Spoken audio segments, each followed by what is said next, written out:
Southern California, good afternoon, and welcome to another edition of the SoCal Supreme Sports Show.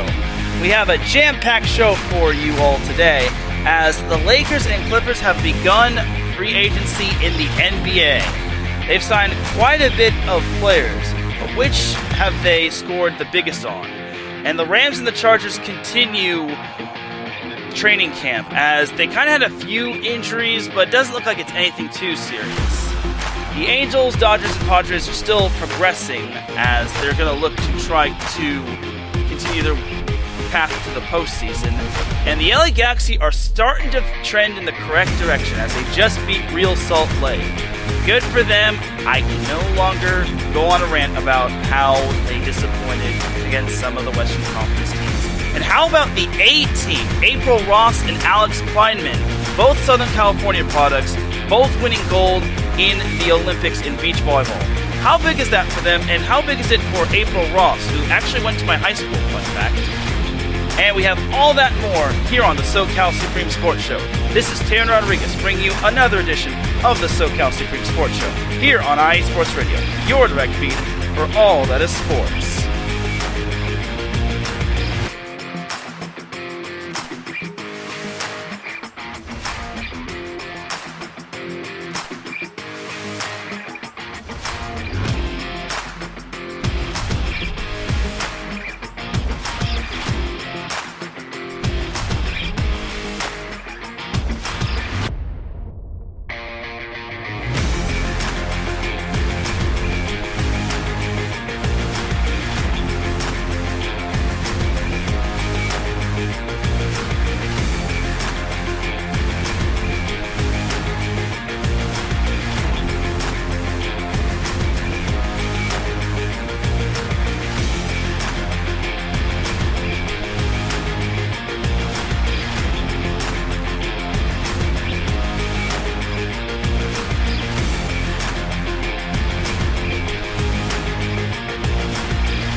And welcome one, welcome all to another edition of the SoCal Supreme Sports Show.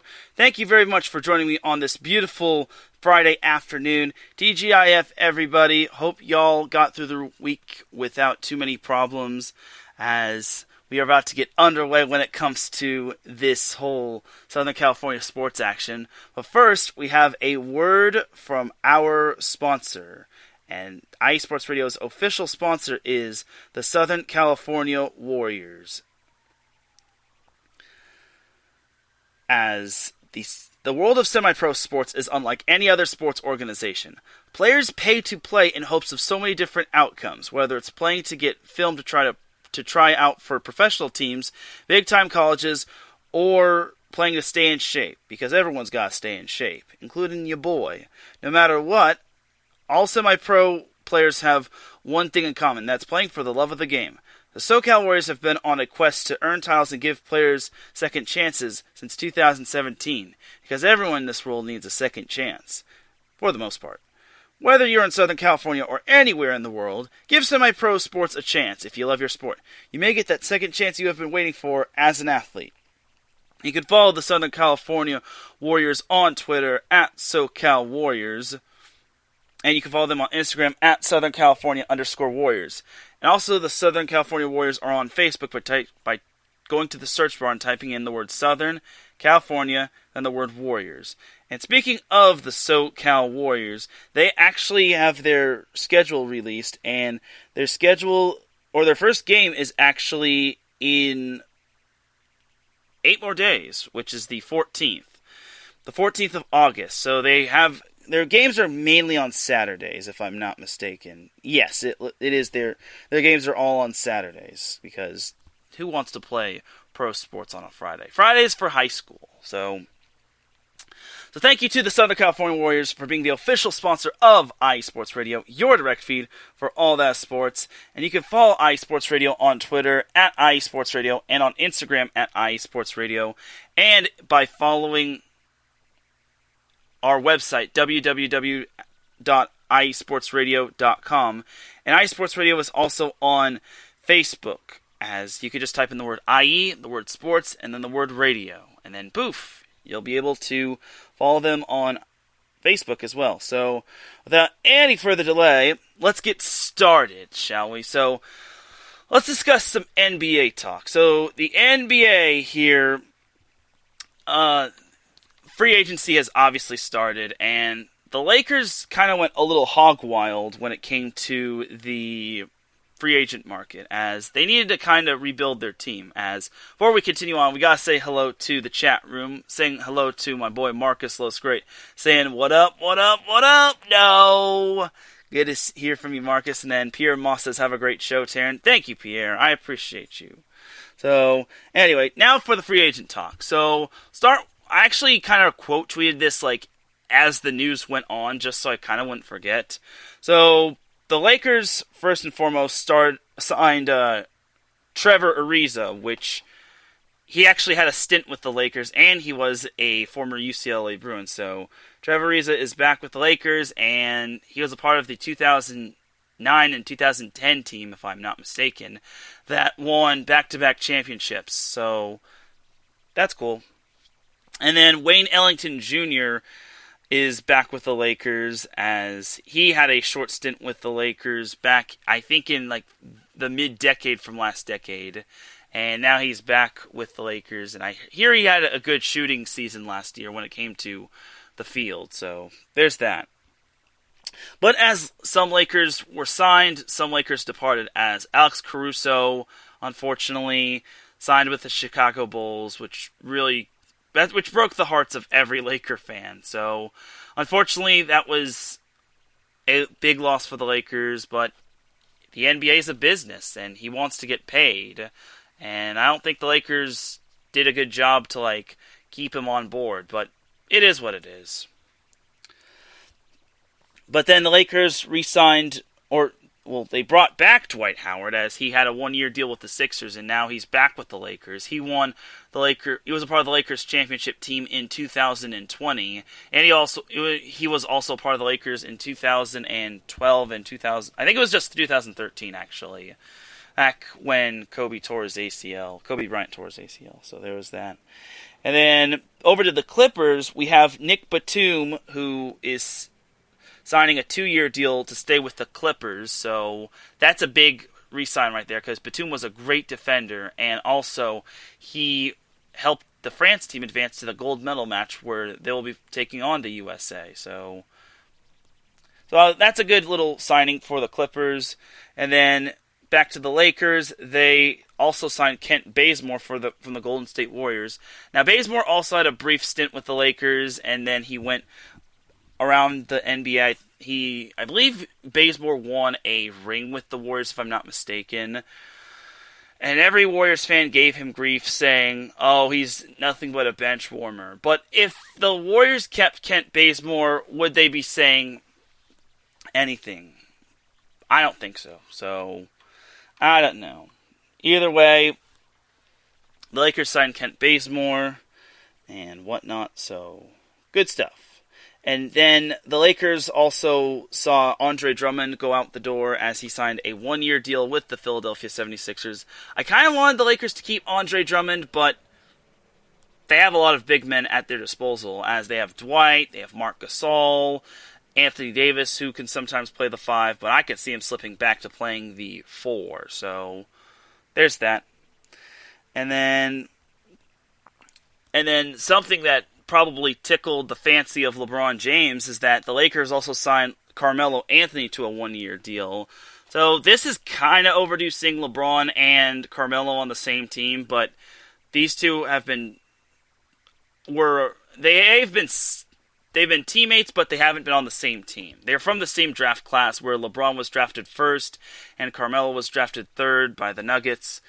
And we haven't really... And this was a little overdue, seeing LeBron and Carmelo on the same team. But Carmelo finally made his way around the NBA, and he also...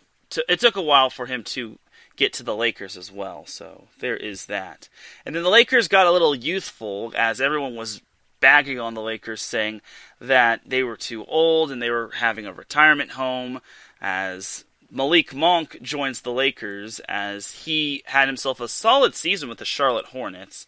So I'm happy with that signing, as he had himself a solid shooting season from the field. And then the Lakers also re-signed Talen Horton-Tucker to a 3-year deal.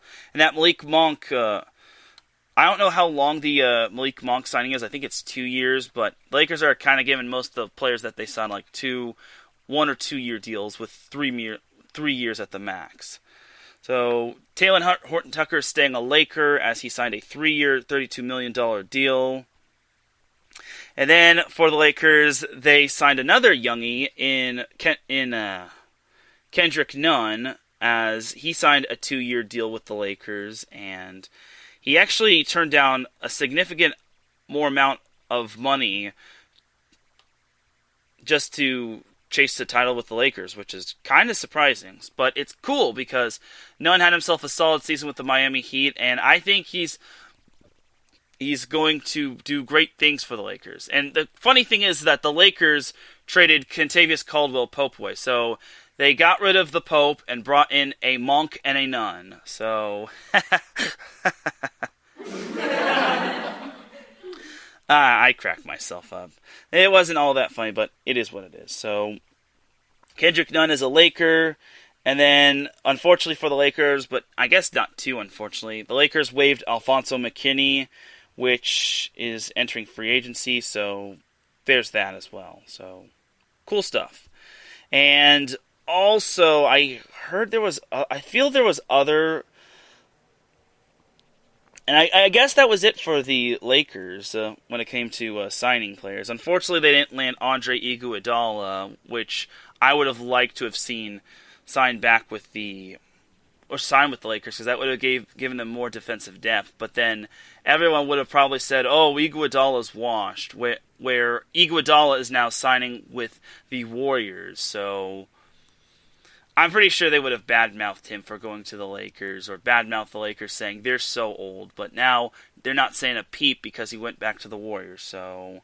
And LeBron also said this. He actually deleted this tweet, but he said this previously. He said, "Keep talking about my squad, our personal ages, the way he plays, he stays injured, we're past our time in this league, etc., etc., etc. Do me one favor, please!" And I mean, please! Sorry if I had to yell. But he actually puts please in capital letters with exclamation points. Keep that same narrative energy when it begins. That's all I ask. Hashtag thank you, and then he has a crown emoji. Basically, what he's trying to say is that keep the negative energy talking, because they'll use it as motivation and bulletin board material to possibly win the title. I think they can, and I really think the Lakers have a good shot at winning it. They have a mixture of veteran talent and young talent. It's just all about getting all that talent and characteristics on the same page, because you have Russell Westbrook, who everyone says is a team's problem. You have Carmelo Anthony, who is going to be reunited with LeBron James, and you don't know what his role is going to be. And then you have other players that the Lakers are most likely going to try and play a role in. Like, they've got depth and they've got experience, and for this year, it's kind of like a do or die matter. Like, LeBron and the Lakers are trying to win a championship now as opposed to later on in the year, which is kind of the reason why they forewent their draft capital, just to see certain players like Russell Westbrook and Carmelo, who are both kind of entering Westbrook's kind of entering his 30s. He's 31, while Anthony's kind of in his mid-30s. So he wants to win a ring sooner rather than later. So I think the Lakers are just fine. And honestly, I think everyone is overreacting to the signings. And honestly, since when is 36 old? I would consider maybe 40 old. If they had players that were playing in their 40s, then I'd kind of raise a few eyebrows. But I think 36 is still a solid age. I basically said 36 is the new 26. And I think some of these players can play. It's all going to depend on if they could buy into Frank Vogel's system. So I still think the Lakers have a very solid roster, but this is kind of the win now situation. Just because LeBron's not getting any younger and whatnot. So there's that right there. Now we jump to the Clippers, because that's all the news for the Lakers all the signings that I had for the Lakers. But now we jump to the Clippers, who recently re-signed Reggie Jackson to a 2-year, $22 million deal, which is really cool. That is actually a very good re-signing, as now that gives them, that continues to give them more depth at the perimeter, because Reggie Jackson made a great impact with the Clippers after he came from the Detroit Pistons. So I think he's going to do great guns for the Clippers. And then the Clippers actually had some bad news, as he declined his $36 million player option for next season and became a free agent. So that was kind of some bad news for the Clippers. But then they got some good news today, as they found out that Kawhi Leonard is re-signing with the Clippers, and the terms are being discussed. So now some people are saying that the Kawhi Leonard is still not going to make the Clippers better, and some are saying that he's not going to be able to play till maybe next year, as in next calendar year, because he had a ACL injury. I mean, honestly, they're not wrong, but I still think the Clippers have a lot of depth. They have a lot of depth, and they have those draft picks they have that are going to be flourishing with ease. And then they also have the Ivica Zubac. So I really think the Clippers will still be fine, and I can still see them in the playoff mix. Do I think they can win it all? It still remains to be seen, just because the West is a complete bloodbath, where you have the Suns, which are pretty decent. The Lakers are trying to recollect themselves. The Warriors are up there. The Clippers are up there. The Jazz have been making some moves quietly but loudly. Well, that doesn't make sense, but they've been making moves under our noses. And then they've also got some other... And then there's also other teams that are making moves. Like I think the Trailblazers, they're still trying to keep Dame Dollars in Portland, which I'm pretty sure he's going to stay in Portland. Then you have the Dallas Mavericks with Luka Doncic, and the Nuggets with Nikola Jokic and Jamal Murray. And then other teams are talented in the West as well. So the West is going to be a bloodbath. But for now, I pretty much see the Lakers, Warriors, Clippers, and maybe the Suns as top contenders. But we still have yet to see what all those teams can do, and if they could put it together. So, all in all, I'm excited for NBA free agency. It's kind of like Christmas for NBA fans. It just means that the season's starting to get a little closer. And then the Lakers played in the Cali Classic with their summer league team with players like I think his name is Joel Ayayi, if I'm not mistaken, the guy from Gonzaga that they signed as an undrafted free agent, as well as Mac McClurg, I think his name is, and then a few other players as well. As they split their two games in the Cali Classic, they lost the first game to the Miami Heat 80-78, and then they won the second game, I think it was 74-64 or 84-74. Either way, they won by 10 points. So regardless, the Lakers are still in summer league play, but we don't really care about that summer play just because it's summer. And no, you don't win the O'Brien Trophy in the summer. You have to win it via the whatchamacallit. You have to win it in the summer. You have to win it in May and June, so in the postseason. So there's that. So all in all, that's pretty much kind of your NBA news in a nutshell. A very simplified nutshell for the most part. Now let's jump to some NFL talk with the Chargers and the Rams. So everything's still going well for the Rams and Chargers. The Rams did get some semi-scary news as they saw Matt Stafford hit his thumb on a helmet and he kind of sprained it, but it's not too big of a deal as he appears to be fine. I feel that's kind of the equivalent of stubbing your toe when you have bare feet and you're around the house. So I think Stafford will be fine. I just think he needs to maybe ice it and be cautious of that. It's not like he dislocated it like Jared Goff did in week 16 last year against the Seahawks. Either way, I think the Rams are still fine. Unfortunately, once again, they haven't really made too many moves in trying to replace Cam Akers, who is lost for the season with the torn ACL. But I think the Rams are still going great for the most part. Nothing really has come up which has been alarming for them, which is good for them. And again, they're still hoping to try to have a big year. Everyone's kind of placing big expectations on them, and I don't blame them. I mean, they still have they have a lot to prove. Can Stafford win under Sean McVay's system? Can the Rams keep up with the 49ers, Seahawks, and Cardinals? Well, they have owned the Cardinals the past 9 times, so that's kind of a given. And then also, can they pose a deep threat in the NFC playoffs, as the division still goes through Tampa Bay. Let's get one thing straight. Tampa Bay is one of the most complete teams out there, and it really looks good.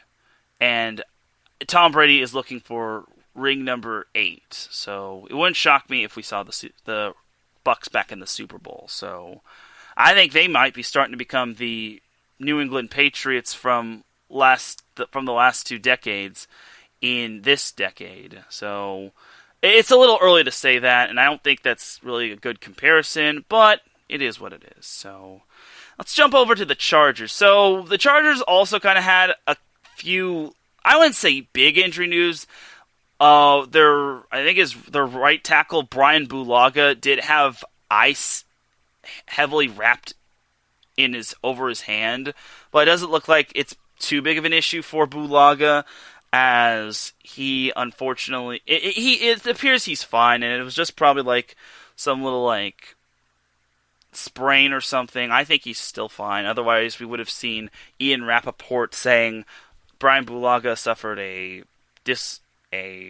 broken wrist or broken hand, and he's out for X amount of days and X amount of months and whatnot. So I think the Chargers, injury-wise, I don't think they're too bad. We did see, I saw that Tyron Johnson wasn't practicing, but I guess it's maybe for rest purposes, or purposes of trying to get their other wide receivers going, like Joshua Palmer, because I think the Chargers are trying to give all their wide receivers a chance, and all their receivers in general a chance.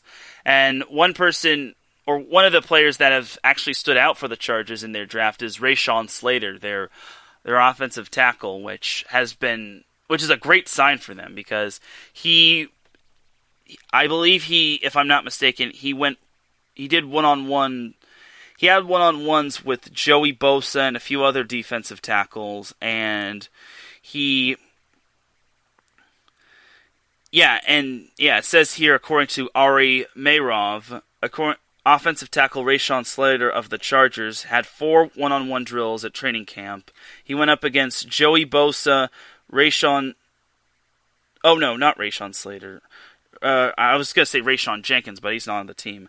Kyler Fackrell and Uchenna Nwosu twice. And he won all 4 of those matchups easily. So I think Rashawn Slater's developing into a great offensive tackle, and he's going to be great for the Chargers. And I think the Chargers really struck gold. Obviously, they missed out on Penei Sewell, but Rashawn Slater was the second best offensive tackle, and they made the right call. If they had drafted wide receiver or tight end or anything else, it would have been a belly flop for them in that draft. But they made the right call by drafting Slater, and he's done great things this week in training camp. So I'm excited to see what Rashawn Slater can do. And the only exception of the good things that happened in this camp was that the offense was not that good today, from what I heard, and that Justin Herbert had himself somewhat of an off day, but it's still training camp. I think he's better off having off days right now as opposed to having off days in certain NFL games. So I think Herbert will be just fine. And also, again, it's only training camp, and we don't need to like hit the panic button. And who knows? I think the defense has been improving quite a bit. As honestly, you look at like the defensive players like Derwin James. He has looked really good ever since his ACL injury, and I'm really hoping Derwin James stays healthy. As we say hello to Larry B in the chat room. He says episode 53, best number. I appreciate you, Larry. And we'll be seeing that number again later on in the show. So definitely stay tuned for that. But back to the Chargers. Derwin James has also stood out. Like, he covered Keenan Allen. I think he got a pick from one of the quarterbacks. I don't know if it was Easton Stick or Herbert or Chase Daniel. Regardless, Derwin James has looked really good, and the cornerbacks have looked good as well, such as Asante Samuel Jr., which his dad played in the NFL, and he was a beast as well. So I think the Chargers defense is starting to come along nicely, and their offensive line had a good week with Rashawn Slater leading the way. So honestly, I think the Chargers are coming along. It's still a little early to pump. Well, we still got to pump the brakes and tell on the talks of them being legit, but I think they're coming along really well. I could tell you all that they're coming along pretty well, but they're going to face some stiff competition in the NFL this year, as the NFL has pretty much begun. Like yesterday, I know these two teams aren't Southern California, but the Dallas Cowboys and the Pittsburgh Steelers had their Hall of Fame game yesterday, with the Pittsburgh Steelers winning, I think it was 23-3, if I'm not mistaken. As it wasn't a big deal.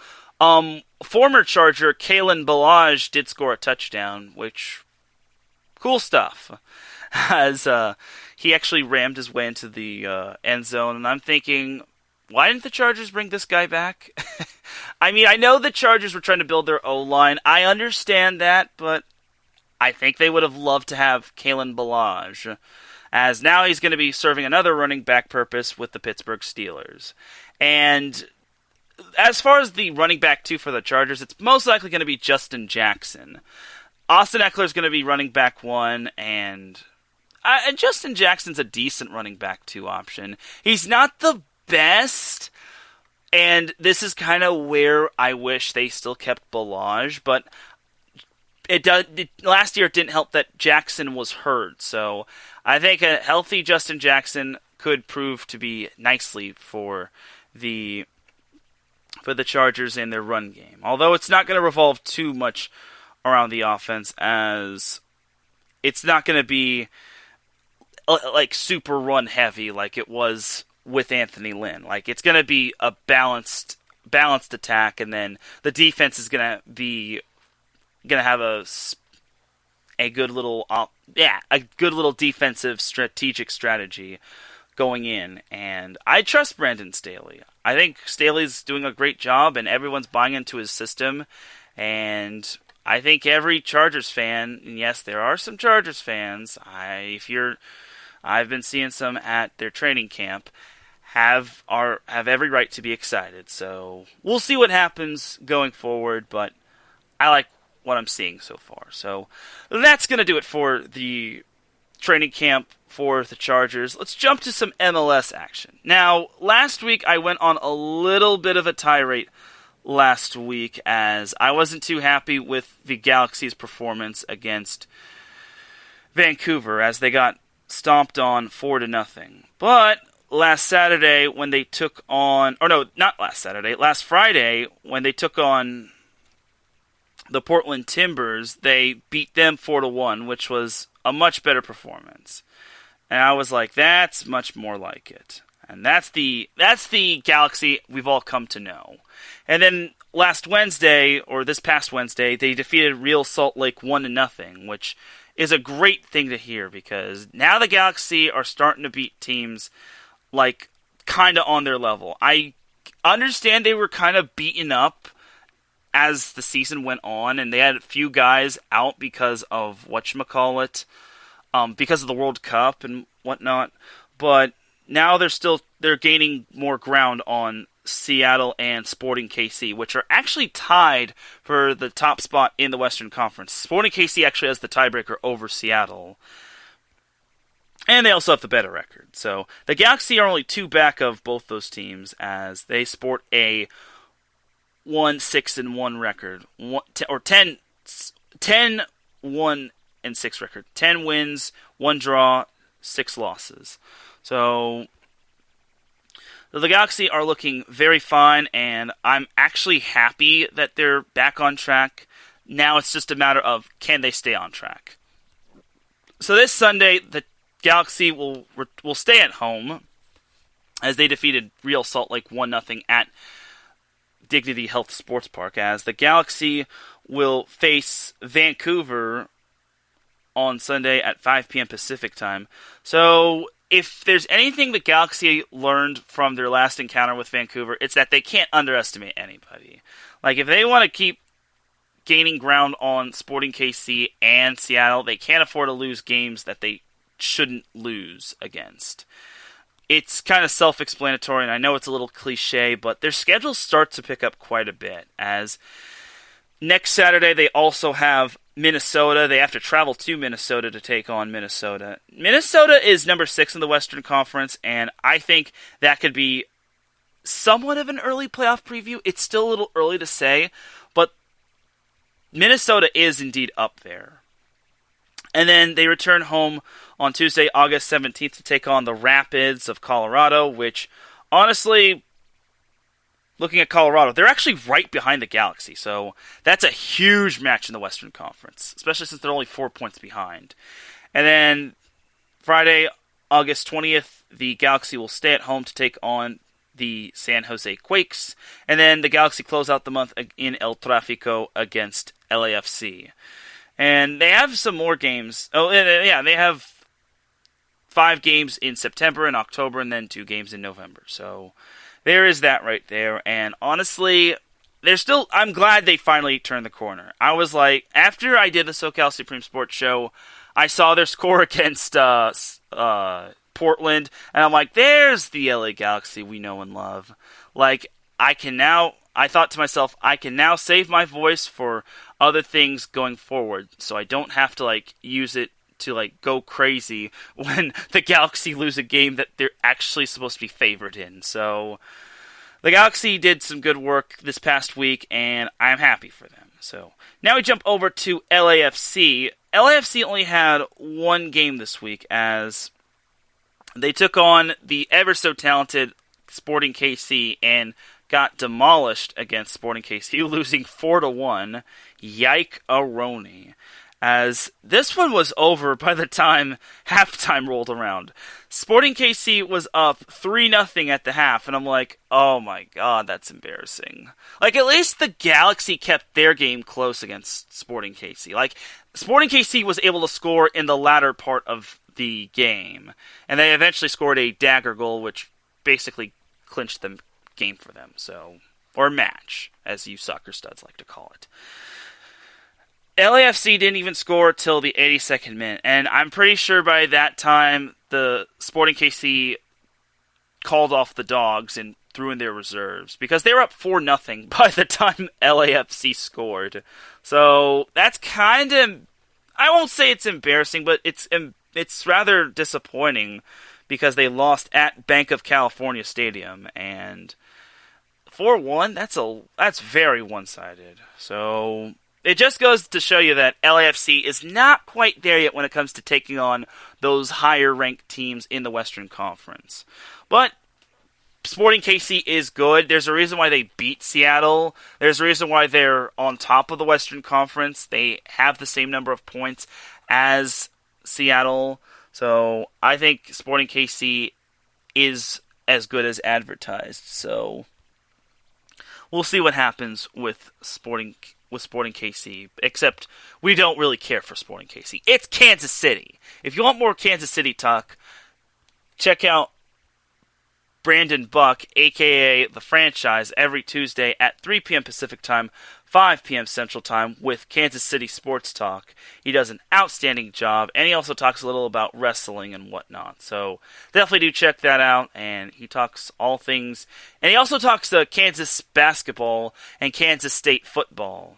And he also went to the same school as Darren Sproles. So there's that. Anyway, back to LAFC. So LAFC returns to action this Sunday as they travel up to Northern California to take on the San Jose Quakes. So San Jose, looking at San Jose in the current Western Conference standings, they're 10th, which obviously is not that great, but they're still within striking distance of that final playoff spot. I shouldn't really be talking about playoffs just because that's still a ways away, but they need as many wins as possible. And same with LAFC, because if they want to keep pace with the Rapids, Galaxy, Sounders, and Sporting KC, they're going to need to start winning games that they need to start winning against. And then they eventually need to start beating teams that are better than them, such as the Galaxy and whatnot. So later on in this month, LAFC will hit the road to the ATL to take on Atlanta on Sunday, August 15th. Then on Saturday, August 21st, they'll head up to Vancouver to take on the Whitecaps. That's on Saturday, August 21st. And then the LAFC will return home to take on the Galaxy on Saturday, August 28th. So currently right now, LAFC starts a 3-game road trip, and that's kind of going to be a little bit of a test for LAFC. Like, looking at Atlanta, how good's Atlanta, honestly? They're 11th, which it kind of feels weird seeing one of the LA teams taking on an Eastern Conference team. I don't think they really played too many Eastern Conference teams. But I digress. So this little road trip is kind of favorable for LAFC. Anything short of like maybe 2 wins is kind of a disappointment, and kind of goes to show that LAFC might be taking a step back this year.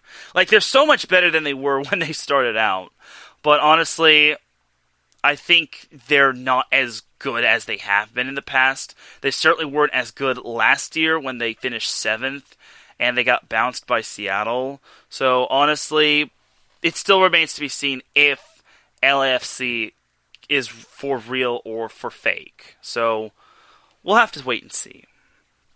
But if you're looking for better in-depth sports or soccer talk, definitely check out my man Andrew Hagenbaugh every Sunday at 7 p.m. Pacific Time, 10 p.m. Eastern Time on the Soccer Scoreboard Show. He does an outstanding job talking about soccer, not just in the MLS, but in like all over the world, like Liga MX, and he's probably going to talk about the World Cup and the United States winning the Gold Cup against Mexico, which was a very darn good win. So big ups to the United States winning the Gold Cup, and against Mexico too. That's absolutely amazing. I think they won in extra time too. So great stuff right there for the United States and whatnot. So, alright. So, that is going to do it for the MLS talk. I know I've been bouncing around quite a bit. But next, let's talk some Olympics. So, Olympics, it's kind of all over the place. First and foremost, I definitely got to give a huge shout out to April Ross and Alix Klineman. Both of them are Southern California natives, as they both won gold in the beach volleyball Olympics. April Ross and Alix Klineman went 7-0. One in the Sweet 16, quarterfinal, semifinal, final. Yeah, 7-0, and sorry if I had to count out loud, but they went 7-0. They won 3-0 in pool play, and then they didn't have too much problems. They did kind of have a little trouble in the first round, but they faced a Cuban team that they hadn't really faced, so that's that. They won their final by the score of 21. I think it was 15, 21, 16. Regardless, they won it in 2 simple straight sets as they won the gold. It's huge for April Ross because she's not only a Southern California native, but she was an alum of USC, University of Southern California, as she played indoor and beach volleyball for the Trojans. And I like April Ross's story. And during college, she unfortunately lost her mother, which was saddening. And from what from what I heard was that April Ross struggled after her mom passed. Her grades were kind of slipping. She wasn't taking care of her body, and everything just wasn't too fun for her. But then she kept going. She kept playing for her mom, and look at her now. She's a medalist. She has the collection. She's the first beach volleyball player to have a gold, bronze, and silver medal. And it's really awesome. Like, she was been waiting to get this gold medal for some time.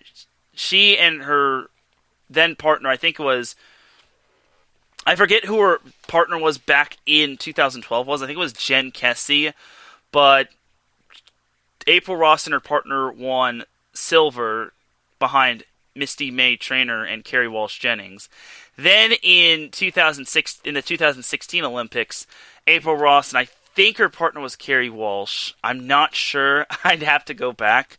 But April Ross and her partner, who she teamed up with, won bronze, which I think they could have won gold, but unfortunately they just ran into a tough Germany team that, ironically enough, April Ross and Klineman actually met in the quarterfinal, which they defeated quite handily.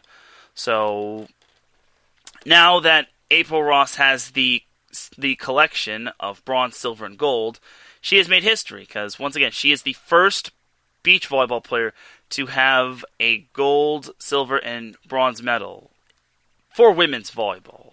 I mean, it's happened in men's beach volleyball where someone has had the set, but it hasn't really fully happened. So it hasn't happened too often. So it's good that we're seeing some change when it comes to the men and women in beach volleyball for the U.S. But it's also amazing because April Ross actually, fun fact, went to the same high school I went to in Newport Harbor High School. She graduated in 2000, though. I graduated in 2011. So that's kind of your Snapple fun fact of the day. But that's huge for April Ross, and she was a part of Newport Harbor's national championship team back in 1999. And I'll be talking more about this on Set Point, but I just want to get that shout out of the way, just because April Ross is indeed a Southern California native. Alix Klineman is also a Southern California native as well. The only difference between her and Ross is that Klineman went to Stanford as opposed to going to USC or UCLA, but I digress. I'm very proud of Alix Klineman as well, and the fact that she medaled, and the fact that she was able to do great things with April Ross was absolutely amazing. And I hope April Ross and Alix Klineman can continue to win gold for years to come. And we'll have to see in 2024, if not 2025. I'm pretty sure it's going to be 2024 just because they were going to have the Olympics last year, but COVID canceled it all, and they had it this year. So I imagine they're still going to keep the cycle going. So we'll see what happens. But right now, April Ross and Alix Klineman not only did Southern California proud, they did this country proud, and I am very happy for them. And yeah, congratulations, Alix and April.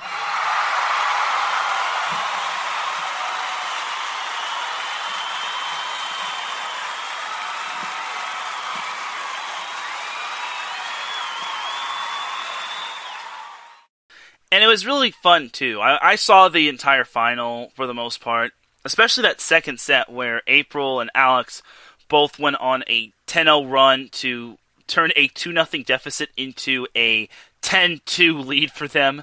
And while their opponents from Australia tried to get on the backs of their coattails, it just wasn't enough because April and Alix just closed the match with some strong serving, well-timed kills, and other great things. So, honestly, I think this is, again, it's a historical moment for not only the U.S., but for Ross as well, who went to high school in Southern California, and she's currently a Costa Mesa native, so I shouldn't really give all that information away, but I digress.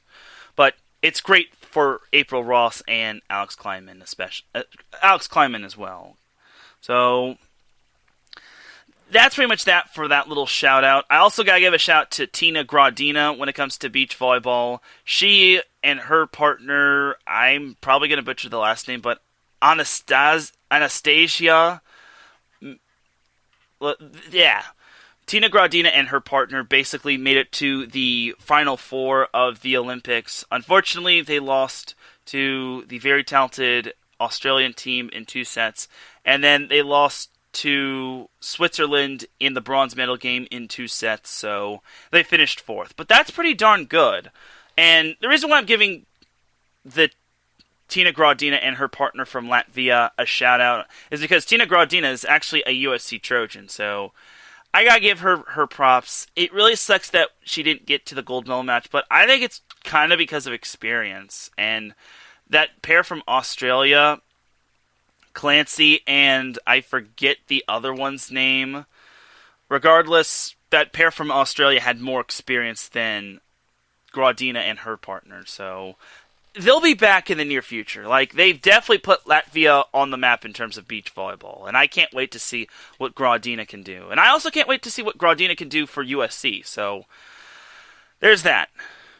Alright, now let's continue the Olympic talk and jump over to women's indoor volleyball, where Justine Wong Orontes, the only California native on that team, is, well, Southern California at least. The only Southern California native on that team has advanced to the gold medal game with the U.S. women's indoor volleyball team. Wong Orontes is from Cypress, California, so I'm really happy that she is doing well. She went to Los Alamitos High School, and she won a CIF Southern Section Championship for the Griffins, although they had to beat my Newport Harbor Sailors. I digress. But it's good to see Justine Wong Orontes doing well. I hope I can get her coach back on as a guest for Set Point. It would be really cool to have him back on as a guest, and Wong Orontes and the U.S. will be playing Brazil in the gold medal match tomorrow, I believe at 9:30 p.m. Pacific time. So it's going to be 12:30 a.m. for everyone on the East Coast. So I'm really excited for this matchup. Like, I knew it was going to boil down to Brazil and the U.S. The U.S. went 4-1 in pool play, but won their pool. They defeated Argentina, China, Turkey, and Italy. And their only loss in pool play was to the Russian Olympic Committee, which they kind of didn't have. That Russian Olympic Committee team was good. And then also in the quarterfinals, or the knockout round, the U.S. defeated the Dominican Republic in straight sets, and the U.S. also defeated Serbia in straight sets yesterday, as that Serbia matchup was actually a rematch from 2016, where the U.S. actually lost to Serbia in 5 sets in that knockout round, and Serbia eventually went on to finish second and win silver behind China, which surprisingly had the best run of all. And they finished 4th in pool play. It just goes to show you that if you could win your pool, you have a good shot at winning it all. So either way, the U.S. defeated Serbia in straight sets, and they advanced to the gold medal game where they'll play Brazil. Brazil defeated the Korean Olympic Committee, or South Korea, in straight sets.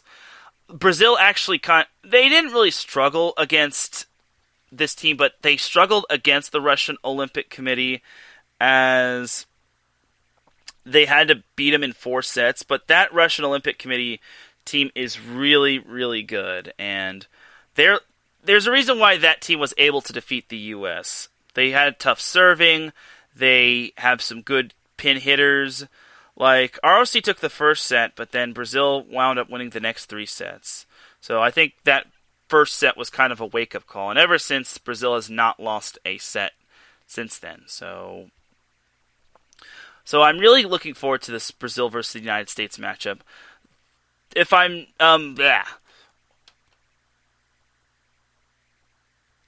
Brazil, I don't know if they've won the gold. I know for a fact that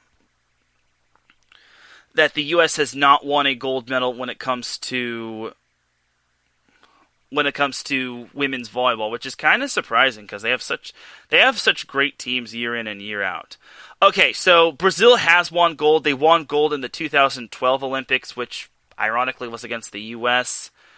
And then they also won gold in the 2008 Beijing Olympics, which, well, I guess that answers my question. So they actually kind of fell off when it came to 2016. So Brazil is back to their dominant selves, and we'll see if the U.S. can make history. I'd like to see the U.S. win, obviously, because number one, I like that underdog story. Number two, I would like to see the U.S. actually win a gold medal after falling short. But we've had a lot of good feel-good stories this year. We had the Bucks, well, not this year, but the previous year. We had the Milwaukee Bucks winning their first championship since '73. We had the Tampa Bay Buccaneers winning their first Super Bowl since, I think it was 2002, 2003, when they had the Gruden Bowl. And then we've had other feel-good stories, like the Tampa Bay Lightning repeated as back-to-back champions. And then we also had Kentucky women's volleyball winning the national championship in women's volleyball. And we also had Hawaii men's volleyball winning the national championship, which was kind of their first one that wasn't vacated by the NCAA. So, all in all, when it comes to the Olympics, I really want to see the U.S. women's volleyball team win gold.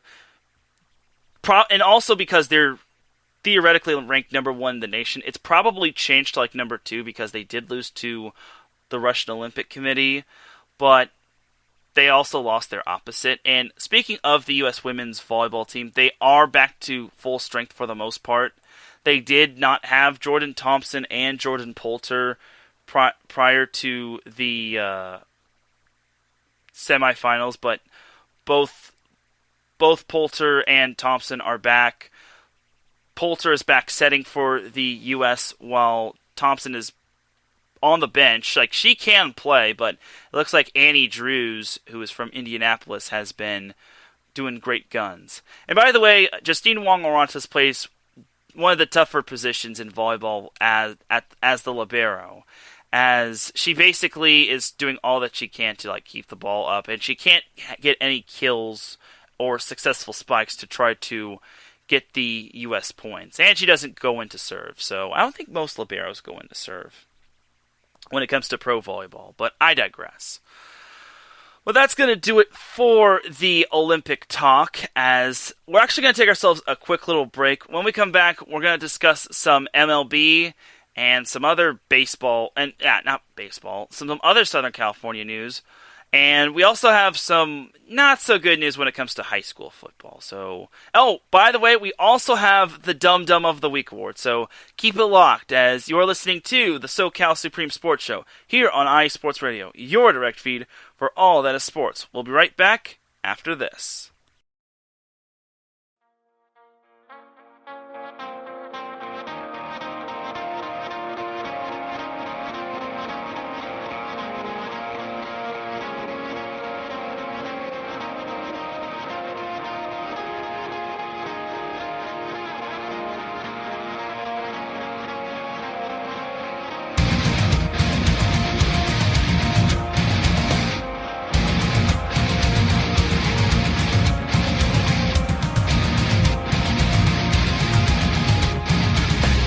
Hey sports fans, do you like wine?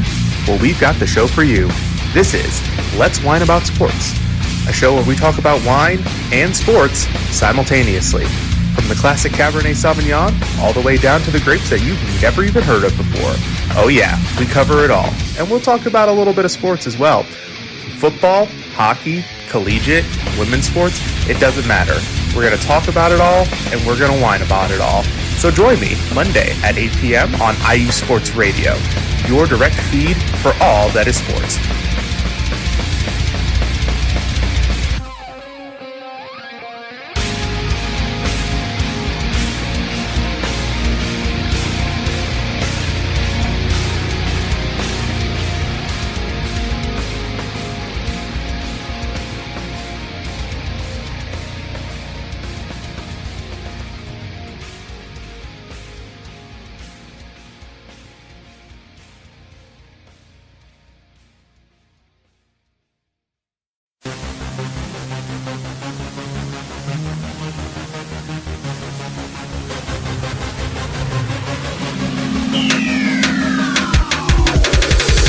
up, everybody? This is Teran Rodriguez. Are you a fan of volleyball? Are you a fan of Thunder Spikes? Then I have the show for you, Set Point, where I cover NCAA men's and women's volleyball, high school boys and girls volleyball, beach volleyball, and even professional volleyball. Catch the action every week here on IE Sports Radio, your direct feed for all that is sports.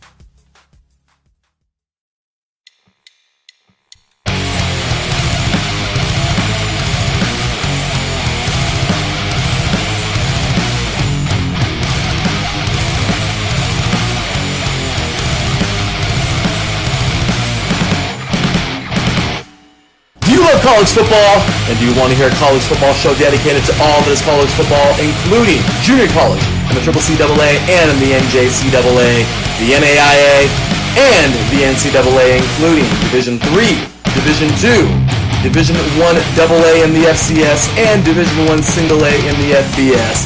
Well then look no further.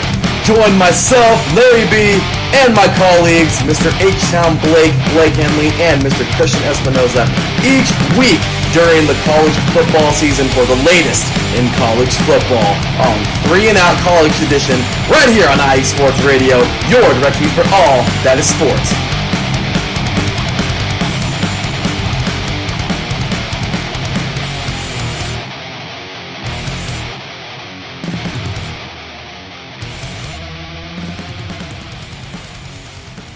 And welcome back to the SoCal Supreme Sports Show.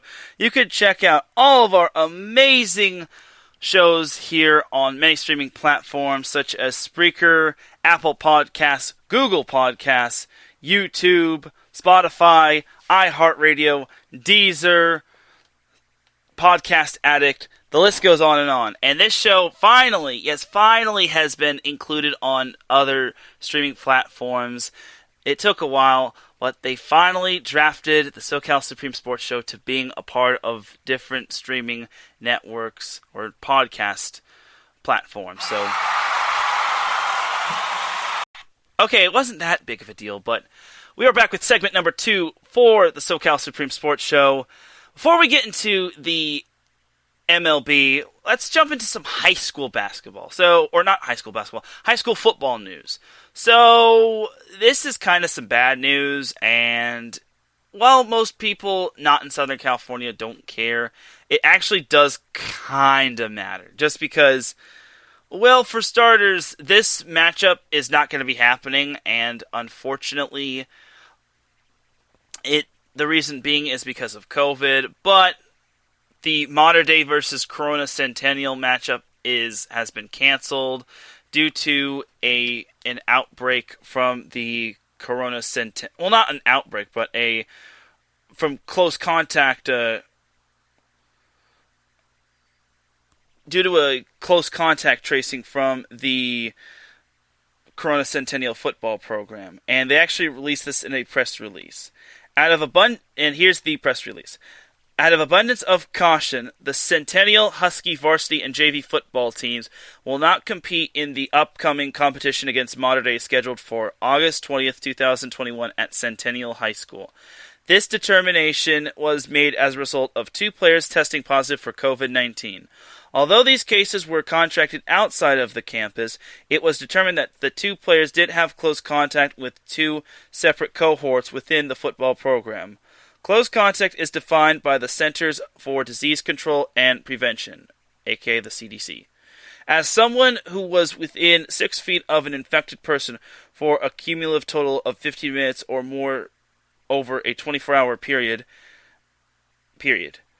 As after lengthy contact tracing, it has been determined that it is a requirement to quarantine the 2 affected cohorts. Therefore, we will not be able to meet the number of practices necessary under CIF guidelines to play the scheduled game on August 20th, 2021. These guidelines are in place to protect the health and safety of students, staff, and families. So this was released courtesy of the Corona Norco Unified School District. So I was really bummed to hear this, just because I was looking forward to Mater Dei versus Corona Centennial. The best team in Orange County versus the best team in well, no, I wouldn't say second best team in LA County. Two of the best teams in Southern California. Bosco is kind of the best team in Los Angeles, considering they're from Bellflower. But Mater Dei is definitely the best team in Orange County, just because they're Mater Dei and Bruce Rollinson and whatnot. But I was really bummed to hear this. The worst part is, it's not bad for Centennial. It's more bad for Mater Dei, because now they have another non-conf or non-league game canceled, and they've already lost another, so they only theoretically have 3 non-league games remaining. I think it was like 2 or 3, as they're still looking for opponents. So it really sucks, honestly. And Centennial is also looking for a Week 5 opponent. And unfortunately for Centennial, they won't be able to play in Week 0. The reason why I say Week 0 is because everyone has a Week 0 matchup, and then they have a bye like near the midway point of the season. Some teams don't even have a Week 0 game, and they just have a Week 1, 2, 3, 4, 5, 6, 7, 8, 9, 10 schedule. And then sometimes teams will have like Week 0 matchups, and then they'll have 2 byes, which is kind of ridiculous. But I kind of get it. So all in all, I really, really encourage. I know this is going to sound. I know I'm not trying to be a PSA person, but please, if you can, do get vaccinated.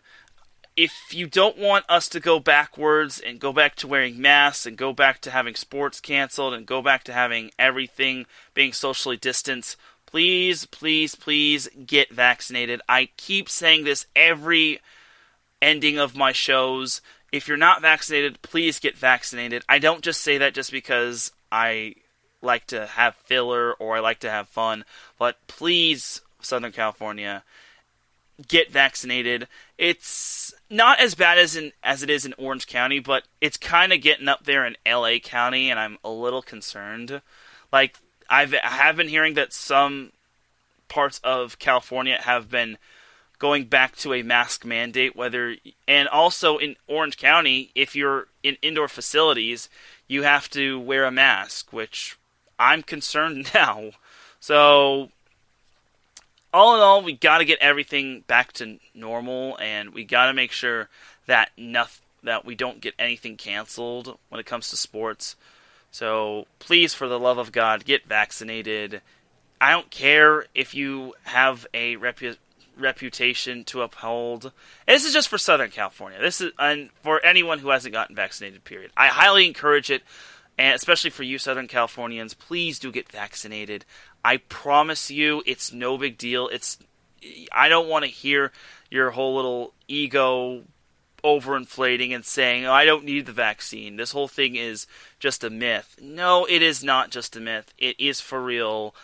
Like, please just get the vaccine so we don't have to go backwards when it comes to this whole COVID-19 pandemic. Because I have been hearing that there has been a Delta variant, that a new wave has been responding or uprising. So I hope we don't go backwards. Like, I really want us to have sports not just in college, not just in pros, but for high school as well. Because high school, you don't get those years back. At least for college, you get like redshirt years or extra years of eligibility.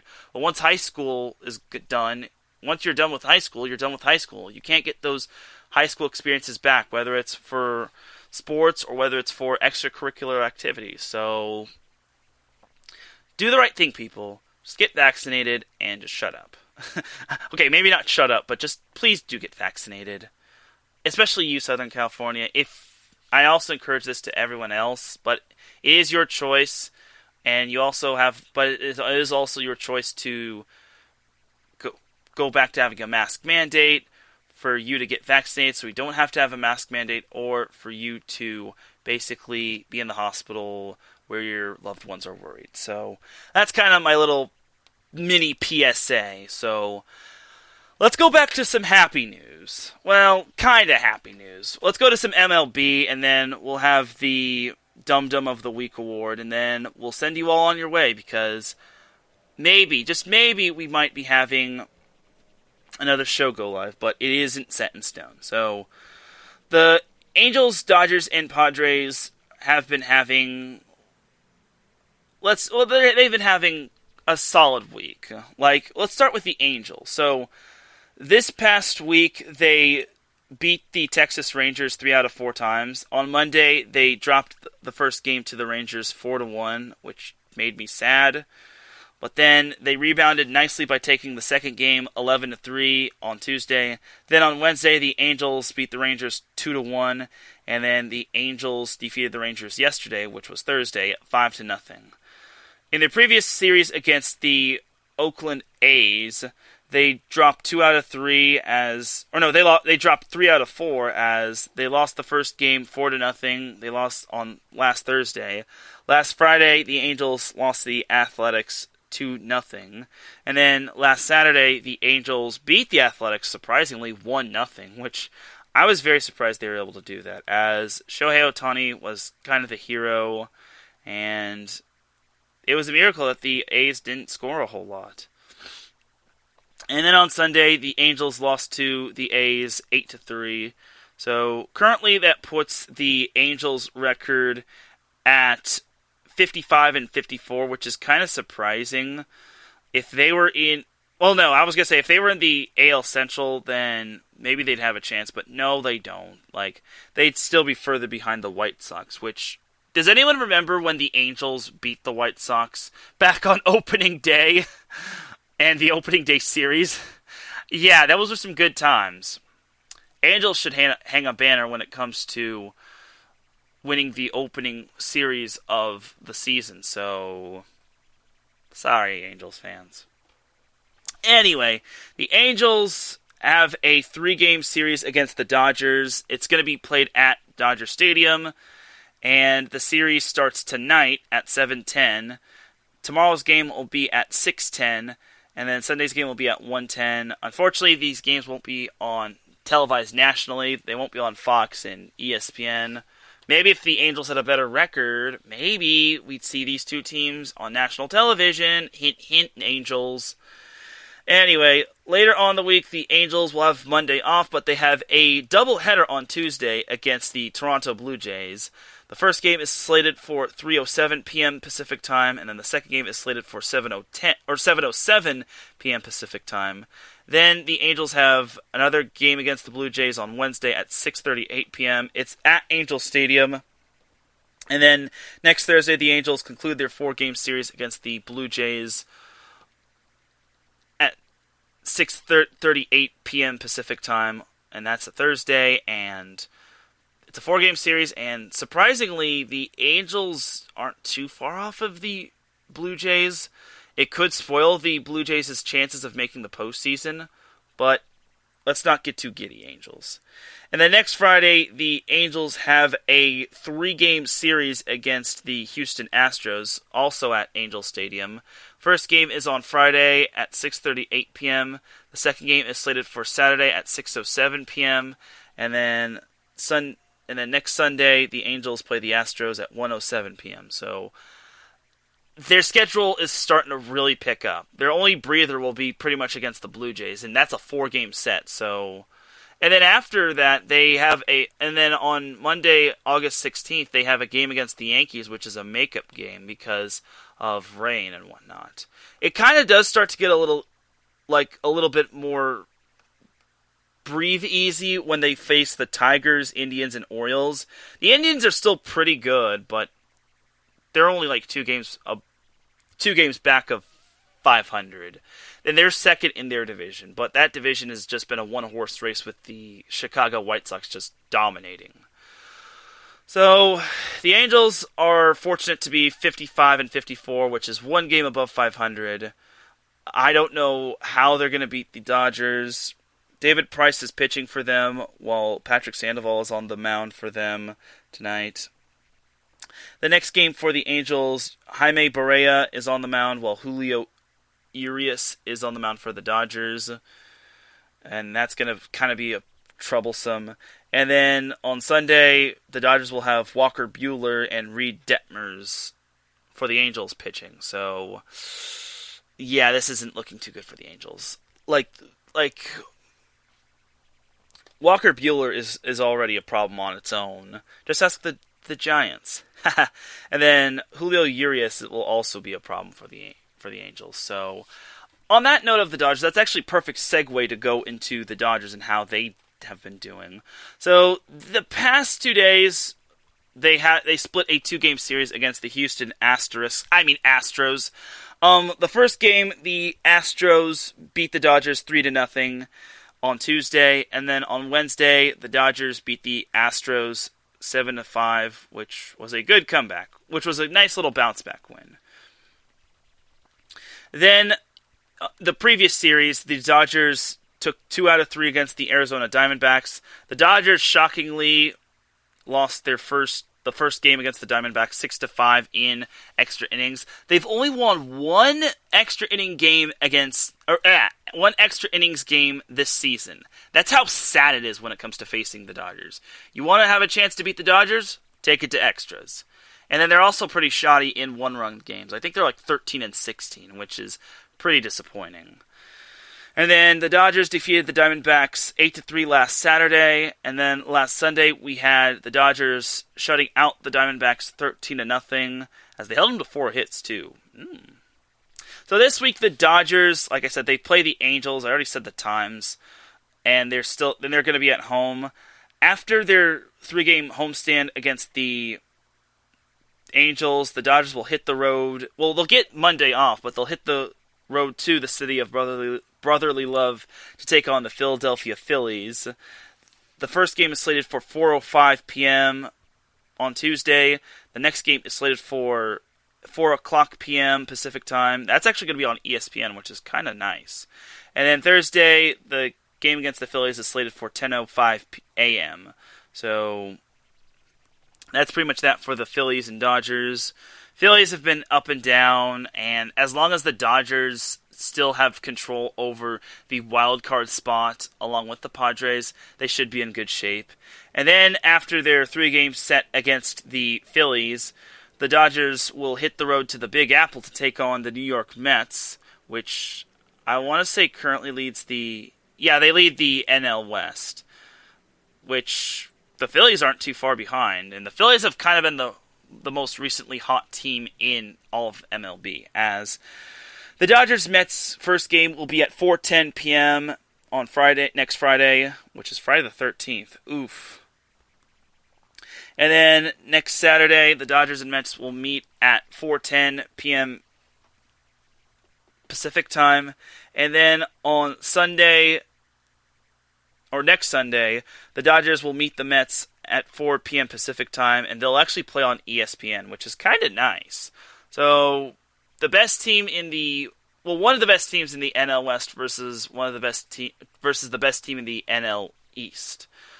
So, kind of a fascinating matchup. So, I can't wait to see if the Dodgers can gain some ground. They are currently behind the Giants by a full 4 games, which is not good.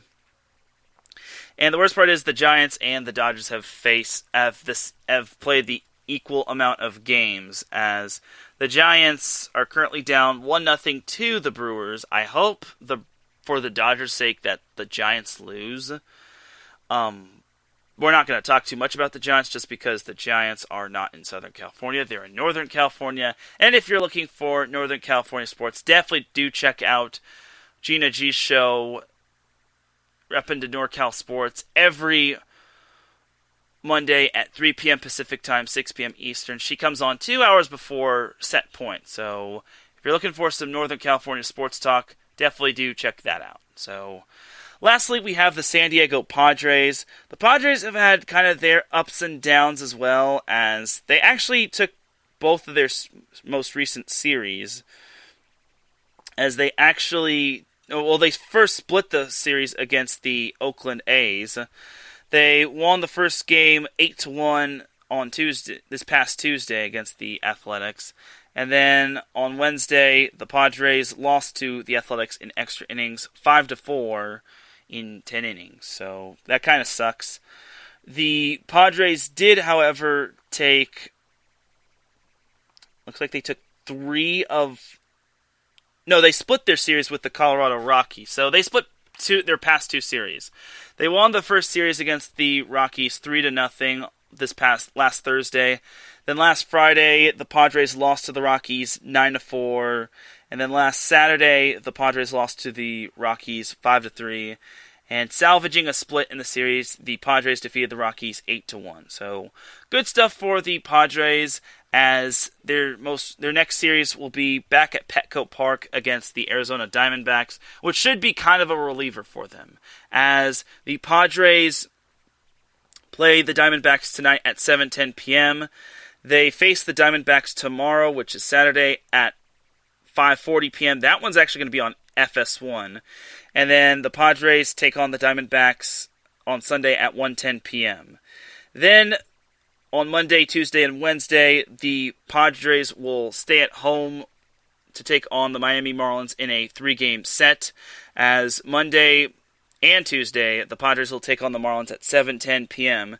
Then on Wednesday, the Padres play the Marlins at 1:10 p.m. So should be a winnable series. And speaking of winnable series, next Thursday, Friday, Saturday, and Sunday, the Padres will hit the road to the Cactus State, Arizona, to take on the Diamondbacks. The first game and second game are slated for 6:40 p.m.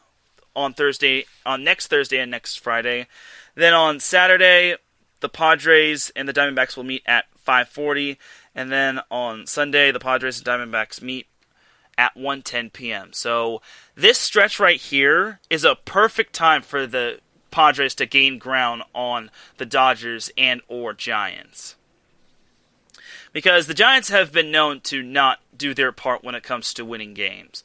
But if they can, the Dodgers have been known to not do their part and to struggle at times, and the Giants have been iffy as well. So if the Padres can get on a little winning streak against the Diamondbacks and Marlins, then they could be very much well alive. And their grip on one of the wild card spots in the National League could tighten, as it's pretty much going to boil down to the Padres and Dodgers on getting the last two wild cards. The Reds could possibly get the wild card, but it's not going to happen. I could pretty much see the Padres and Dodgers clinching that wild card. If for some odd reason the Padres or Dodgers win the NL West, then the Giants will be clinching that one of the wild card spots. So yeah, San Diego is 3.5 ahead of Cincinnati for that final wild card spot. Phillies aren't too far behind as well, as the Phillies they're only half a game behind the Nets in the NL East. So, but the real threat is kind of the Reds, just because they're pretty much on the coattails of the Padres, but I can really see the Padres just doing some damage, because you look at Cincinnati's schedule, well, they're currently up 10-0 on the Pirates. Woof. So the Pirates is who the Reds have today, tomorrow, and Sunday. Then on Monday, Tuesday, on Monday they have the Cleveland Indians. Then on Tuesday, Wednesday, Thursday, they have the Atlanta Braves. And then next Friday, Saturday, Sunday, they have the Phillies, which is going to be a huge match for that wild card and for the Phillies in the standings of the NL East. And then looking at the Reds currently, the Reds are 7 games back of Milwaukee, but I don't think they're going to catch up to the Brewers. The Brewers have been legit good. They almost have... Well, no, I wasn't going to say they almost have the best record in the MLB. They have a better record than the Dodgers. They actually have the same record as the Dodgers, Rays, and Astros, which is kind of funny.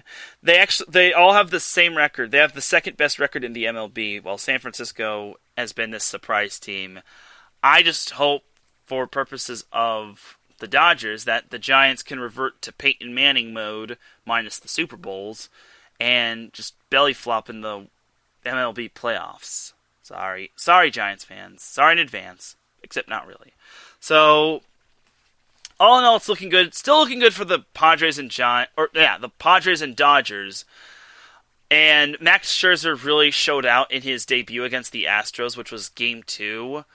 And Kenley Jansen almost cost the Dodgers again, but he still was able to get the job done. So, again, all in all, the Dodgers and Padres are still in good shape. The Angels are not really so much, as you look at how they're doing in the wild card race. The Angels are a whopping 6 games back of that last wild card spot. And you look at the gauntlet they have to go through in order to get that wild card spot. You have the Red Sox, which have the first wild card spot, the Oakland A's, which currently occupy the second wild card spot, the Yankees, which are 1.5 back of the second wild card spot. Then you have the Blue Jays and Mariners that are ahead of the Angels. And then there's currently the Angels at 55 and 54. Like, it's not impossible for the Angels to clinch the last playoff spot, but they're going to have to go on a hot streak, and they're going to have to start beating teams that they're not really favored against. And with the bullpen and pitching staff like they have right now, it does not look pretty. So, I will say this about the Angels. It's starting to look like not drafting Kumar Rocker might be the best thing for them, as Kumar Rocker is looking like he's not going to be signing with the Mets due to, I think it was like shoulder or back injuries, which have hindered his ability to pitch. But regardless, I think the Angels might be in good shape.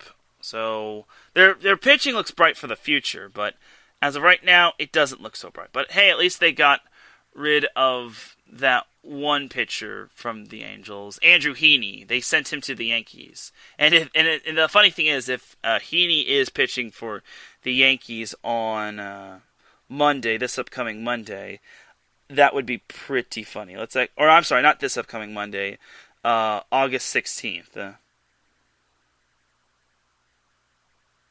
Okay, so it hasn't been decided yet. So I'll probably find out next week on the SoCal Supreme Sports Show. So there's that. Alright, but that is going to do it for the Angels, Dodgers, and Padres. And before we head out, we do have the Dum Dum of the Week award to give out. Now, the Dum Dum of the Week award is someone that does something dumb. And anyone can get the Dum Dum of the Week award. It could be my neighbor, it could be a dog. Well, no, not dog, but it could be anybody. Like, it could even be me. I could get the Dum Dum of the Week award. But no one is safe from the Dum Dum of the Week award. And this is going to, not a person, but this is going to an organization who said something really, really dumb, if you ask me. And it was disappointing. And I will just say that this organization on Twitter really shouldn't have opened their mouth, honestly. Just because they really just shouldn't have. They really just should have closed their mouth or shouldn't have said anything at all. As this Dum Dum of the Week award basically goes to this person or account on Twitter. So, yesterday, as we all know, it marked the return of football. We hadn't seen a football game in like forever. We hadn't seen an NFL game since forever, or any sort of football since like January or February. And yesterday, we managed to get the NFL Hall of Fame game between the Pittsburgh Steelers and the Dallas Cowboys. Now, everyone and their mothers were so happy to have the NFL back, and it was a great feeling. I even got to see some of the some of the Hall of Fame game. I mean, I didn't necessarily like it, but it was what it was. As, believe it or not, this is the funny thing, the Steelers-Cowboys Hall of Fame game on Thursday night drew 7.3 7.326 million viewers on Fox, making it the most watched preseason game since 2017. The game also beat out the Olympics head-to-head last night. And this is according to Ari Mayrov, aka at MySportsUpdate on Twitter. And he also puts that NFL equals crown, which is NFL equals king. So, everyone was so into it. But there was one account that was not into it. There was one account that was not into it, and this was actually Pro Football Talk. And I'm actually quite disappointed that Pro Football Talk on Twitter was not into it. He puts out this tweet, or whoever was running the account put out this tweet. Let's go. Glorified football practice with a bunch of guys who will be cut on August 31st. Let me say that again. According to Pro Football Talk on Twitter, let's go. Glorified football practice with a bunch of guys who will be cut on August 31st. How could you say such a thing when we haven't had NFL football in forever? We haven't had it since February. And for you to say that is pretty dumb, especially with the numbers that the NFL preseason game just had. Now, I get it. Preseason is not as big as the regular season. But it's NFL. NFL is king. It's the most popular sport in the United States. I hate to say it, but it is. It is. You can't be bad-mouthing this because, once again, it's just a preseason game. It's just a Hall of Fame game. But honestly, it was great to see the NFL having this, considering the Hall of Fame game got canceled last year. It got canceled. We didn't have any bit of it, and it was disappointing. We didn't have any NFL preseason last year. And also, I will just say this. The NFL preseason is basically like the final dress rehearsal. It's basically the final chance for certain players to make the 53-man roster. Hence, this kind of being episode 53. And it's kind of good that I actually made this topic beyond episode 53. But I digress. But I am disappointed to hearing Pro Football Talk say, let's go glorified football practice with a bunch of guys who will be cut on August 31st. Yet you're Pro Football Talk and you're saying that.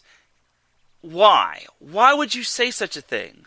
And this kind of got backlash. And again, I understand preseason football isn't that great, but if you're an NFL diehard like my boy Larry B, you have to love football. And honestly, for a website to say glorified football practice for a bunch of guys who will be cut on August 31st, that's disgusting. Why would you say something like that? You should be saying football is back, NFL is back, blah, blah, blah, blah, blah, blah, blah. Like, I know everyone has their own opinions on Twitter, and I know people have their own differences, but you can't just say things like that. You're a football website, and the fact that you say that really, really got under my skin. Again, I didn't have a dog in this fight, but it's like, you're kind of a football website, and to say that is kind of disappointing. So, with that being said, Pro Football Talk, you have the honor of being this week's Dum Dum of the Week award because of what you said about yesterday's Hall of Fame game. So dumb. You are really dumb. For real.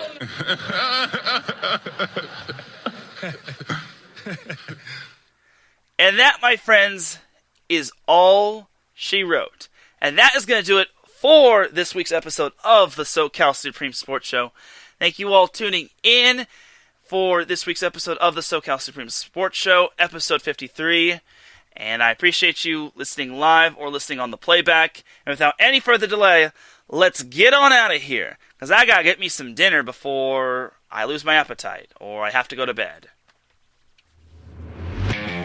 Thank you all once again for tuning into the SoCal Supreme Sports Show. Thank you, thank you, thank you. If you listened on the live stream, I appreciate you. If you listened on the playback, I appreciate you. If you listened early in the day, or early in the morning, in the wee hours of the morning, I appreciate you. If you're listening late at night, I appreciate you. If you're listening because you don't feel like doing work, I appreciate you. If you're listening at all, at any time, at any point, anywhere, I appreciate you. Big shout to the chat room that came through, such as my boy Larry B, and Pierre Moss, and Marcus Losgrade for popping in at least one time. I really do appreciate y'all tuning in. Definitely gotta keep it going until further notice. So thank you all once again for tuning into the SoCal Supreme Sports Show. For everyone here at IE Sports Radio, this is Teran Rodriguez signing off. Have yourselves a great rest of the weekend. Once again, I emphasize this strongly. If you're vaccinated, please get vaccinated. It won't hurt, I promise. If you're going to the beach, wear sunscreen, and just be an overall great person. And don't say anything stupid or you will be the dumb of the week.